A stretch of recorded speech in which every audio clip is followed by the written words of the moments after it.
So when my income in my business was increasing, one of my fears was that with that rise in income, I would spend all of the additional money that I'd earned. I already had proven this to myself when I worked in a corporate environment. As my income went up, as I was getting raises and promotions, I was spending every last penny that I earned that was additional. Yes, maybe I saved a tiny bit, but ultimately, as my income grew, so did my expenses. And actually, my father has said a quote to me, and I don't know if he quoted it from somewhere, or I think it might be actually his own, which is, it's not really about how much you earn, it's about how much you don't spend. And I remind myself of that. As I'm earning more income, can I maintain a pretty steady spending rate, or even decrease my spending based on some of the choices that I make?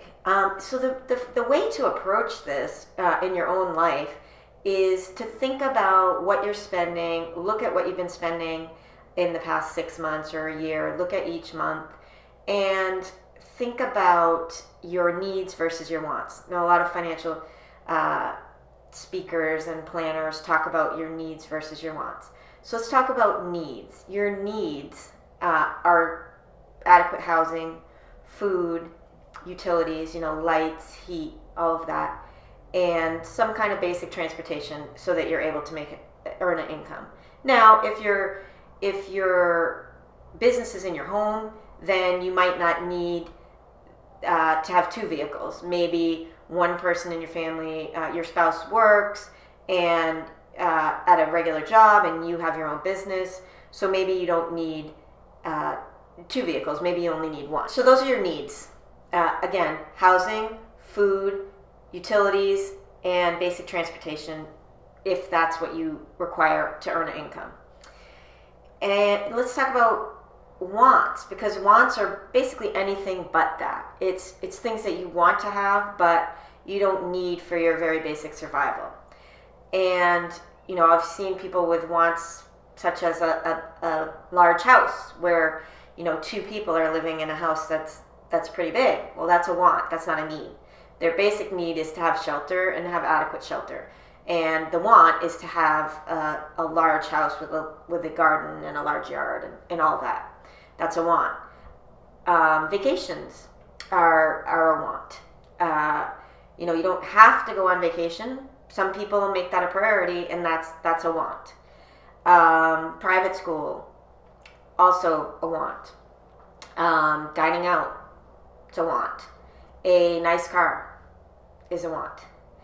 So can you evaluate your needs and wants and decide, what you're going to spend your money on in terms of needs? And then I like to call it a super want, or a priority want. So there might be a few things that are really important to you that you decide, and not everything, right? Because let's be honest, everything is not important to you. But the things that are important to you, you choose a few things and you decide to spend additional money on those things beyond what you actually need to spend. So an example for me is the town that I live in. The town that I live in, it's a small town. It's a college town. There's a housing shortage. It's expensive to live in this town. It's almost like living in a city in terms of the rates of rental prices as well as to purchase a house. Well, it's really important for me to live in this town. This is the town that I was raised in. I moved away, I moved back. My children are in school here. They really love their school. So even though the cost of living in terms of housing in my town is the highest in this whole part of our state, compared to every other town around us, we are the highest. It still is important to me and my family that I stay in this town. So I make that a priority want, a super want. I've made that decision that I'm going to spend money on that. It's one of my highest priorities, and I would forgo other things in order to make that happen. I like to go on vacation, but that isn't as important to me as staying in the town that I live in, that I love, and having my kids go to the schools that, they like and are already in, and I, support and, be in the community that I want to be in. So, that doesn't mean that that's yours. Everybody has a different set of priorities. Yours, I spoke to one woman that wanted to travel internationally and, wanted to do that on a regular basis. There's a lot of people that's their priority, their super want. Some people, they want one parent to be able to stay at home and be with the kids full time and not have to, go to a job or run a business and have that opportunity to raise their children in the way that they choose. Some people that I talk to, have one or two kids, but really want to have a third child or a fourth child, and that's their priority. And so they pick that as, okay, we understand the financial impact of having another child, but this is enough of a priority in our life that we're going to choose that. Other people choose to not work full time, even if they're in their business. If they have their own business, they choose to work less than full time because of whatever their super wants are, whether it be family, whether it be activities they enjoy doing, whether it be their health, whatever those things are that are most important to you.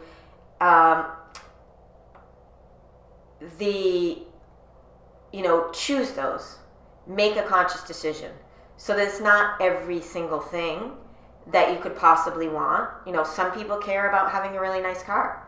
That's okay. If that's what you care about, then do that. But just don't do all of those things. Nice car, huge house, expensive vacations, having your kids in private school. Don't do everything. Choose 2 or 3 really important things and, allocate your funds to that. Don't feel shame or guilt or anything. Allocate your funds to that. And then what do you do with your additional funds? Now you're actually earning more income. You're following some of the tips in the tip sheet that you signed up for, or you just watched the last video that I sent you and you're starting to implement that. You may be starting to see some incremental increases in your income, or that you will fairly soon. So what do you do with that extra income? You're keeping your expenses in check, or potentially even taking measures to reduce your expenses. Getting rid of the fancy car and downgrading so that you don't have a $600 a month car payment. Maybe you have a $200 a month car payment, or you're getting rid of your shopping habit where you feel the need to go to Target every week and spend hundreds of dollars on decorations for your home that you don't actually need.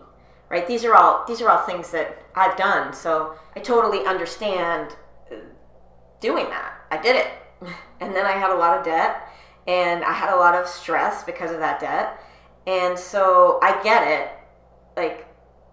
I understand how that happens and how you get caught up in that, and even how you get into something with your spouse or somebody else in your family about how you're going to spend your money, and you're not aligned, and I'll talk about that in the next video, about how to get aligned with other people in your life, your partner, your spouse, your children, other people that you have to make decisions with, or that you have to get support from, and how you do that. I'll talk about that in the next video. But let's think about what if you were able to increase your income, keep your expenses either the same or lower them, and take that income and put that additional income towards paying off your debt? What if every month you were able to send X amount extra to your credit card, and your credit card could get paid off? And how long would that take? These are the things that we're going to work on throughout these video series, as well as if you join the program that I'm offering, More Money Mentoring. You're going to work on how to do that in your own life around your expectations, your needs, your wants, what your family values. It's not about what I value, it's about what you value. It's about thinking about, what if you were able to do that, would you, for example, be able to fund your child's college education? Or would you be able to plan a trip around the world, 3 years out and not worry about money and have the time of your life? Or would you be able to adopt 3 more pets because that is part of your mission? Or volunteer in a place that really brought you some fulfillment because you didn't need to work 40 or 50 or 60 hours a week? Maybe you take that extra time and you're able to spend it on something that's really important and valuable to you. Now, I have friends and colleagues that do a lot of activity with animal rescue. Maybe that is something that's important to you. Maybe it's going on missionary trips and helping people in other countries. I mean, there's all kinds of things that people value and want to spend their time and their energy and their money on. And it's about identifying what's the most important thing for you and your family. And I want you to think about what if in 3 years I didn't have to worry about making a payment on a credit card, on a car payment, on a mortgage? What if I didn't have that? I didn't have that consistent worry about how that was going to get paid. What if you don't have that? Like, what would that change in your life? I know it changed a lot in my life. I have a freedom to do something different with my life that I didn't have before. I can focus on the things that I enjoy, that are important to me and my family. I can do the kind of work that I want to do. I have that freedom because I don't have to worry about what is coming in this day so that I can pay a bill tomorrow, right? I don't have that level of stress. So I have that ability to be free, to be more creative in my work, in my life, and to enjoy my life in a way that I wasn't able to before. So again, that's the what if for me. That's the goal, is to have more of that and to help other people achieve that in their own life. So stay tuned. You should get another video in a few days, 1, 2, 3 days. And when you get that, we will be talking about how to, once you've identified your goals, how to communicate those goals with the other people in your life so that you're on the same page, so that you're moving together towards those goals, and you have the support that you need in your personal life, in your business life to reach the goals that you have. Take care.